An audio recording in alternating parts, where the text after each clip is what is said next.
রাজস্থানের আজমিরের বাসিন্দা মাঙ্গিলাল।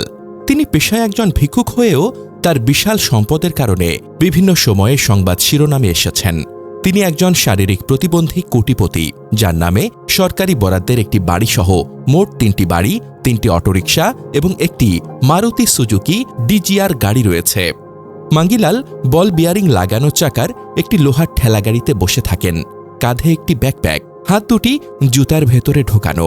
ভারতের মধ্যপ্রদেশের ইন্দোরের ব্যস্ত সরাফা বাজারে নিজেকে ঠেলে ঠেলে এগিয়ে যান।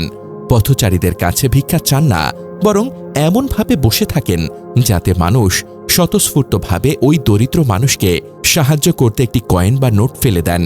রাজ্যের নারী ও শিশু উন্নয়ন দপ্তরের ভিক্ষুক বিরোধী অভিযানের সময় এই চাঞ্চল্যকর তথ্য প্রকাশ্যে এসেছে।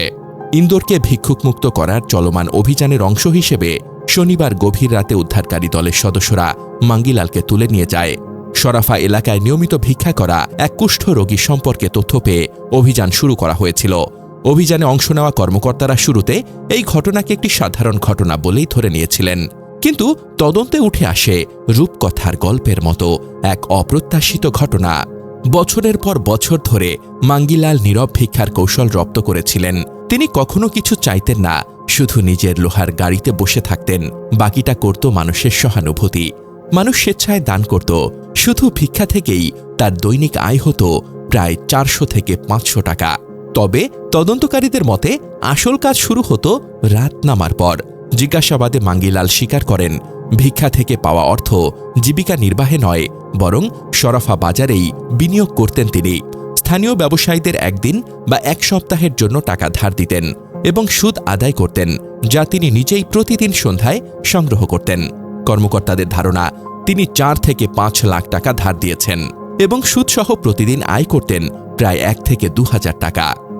যাকে একদিন নিঃস্ব বলে মনে করা হতো, সেই ব্যক্তি আসলে শহরের ভালো এলাকায় 3টি বাড়ির মালিক। এর মধ্যে একটি 3তলা ভবন, তার রয়েছে 3টি অটোরিকশা যেগুলো দৈনিক ভাড়ায় চালানো হয়, এবং একটি মারুতি সুজুকি ডিজিআর গাড়ি, যেটি তিনি নিজে না চালিয়ে ভাড়ায় দেন বলে জানা গেছে। এমনকি প্রতিবন্ধী হিসেবে প্রধানমন্ত্রীর আবাস যোজনার আওতায় একটি 1 বেডরুম, হল ও রান্নাঘর সহ ফ্ল্যাটও রয়েছে, যদিও তার আগেই একাধিক সম্পত্তি ছিল।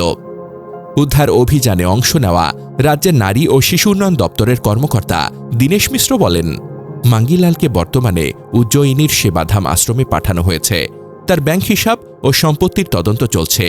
যারা তার কাছ থেকে টাকা ধার নিয়েছেন সেই ব্যবসায়ীদেরও জিজ্ঞাসাবাদ করা হবে। অভিযান ও তদন্তের বিস্তারিত তুলে ধরে মিশ্র বলেন, জিজ্ঞাসাবাদে মাঙ্গিলাল স্বীকার করেছেন, ভিক্ষা থেকে পাওয়া টাকা সরাফা এলাকার কিছু ব্যবসায়ীকে সুদে ধার দিতেন তিনি। একদিন বা 1 সপ্তাহের জন্য টাকা দিতেন এবং প্রতিদিন সরাফা এলাকায় এসে সুদ আদায় করতেন।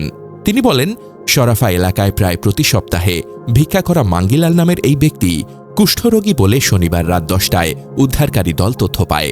পরিকল্পনা অনুযায়ী দলটি রাত 9টা থেকে 10টা পর্যন্ত বাইরে অপেক্ষা করে এবং তাকে উদ্ধার করে। পরে তার সম্পর্কে তথ্য সংগ্রহ করে জানা যায়, মাঙ্গিলালের 3টি বাড়ি রয়েছে। এর একটি 3তলা, বাকি 2টি 1তলা। সবকটি ভালো এলাকায় অবস্থিত। তার 3টি অটোরিকশা রয়েছে, যেগুলো তিনি ভাড়ায় চালান। এছাড়া তার একটি মারুতি সুজুকি ডিজিআর গাড়িও রয়েছে, যেটি তিনি যাতায়াতের কাজে ব্যবহার করেন। 2021-22 সাল থেকে ভিক্ষা করছেন মাঙ্গিলাল। বর্তমানে তাকে একটি আশ্রয় কেন্দ্রে রাখা হয়েছে। তার বিষয়ে আরও তথ্য সংগ্রহ করা হচ্ছে এবং পূর্ণাঙ্গ প্রতিবেদন প্রস্তুত করে কালেক্টরের কাছে জমা দেওয়া হয়েছে। পরবর্তী নির্দেশনা অনুযায়ী ব্যবস্থা নেওয়া হবে বলে জানিয়েছেন মিশ্র।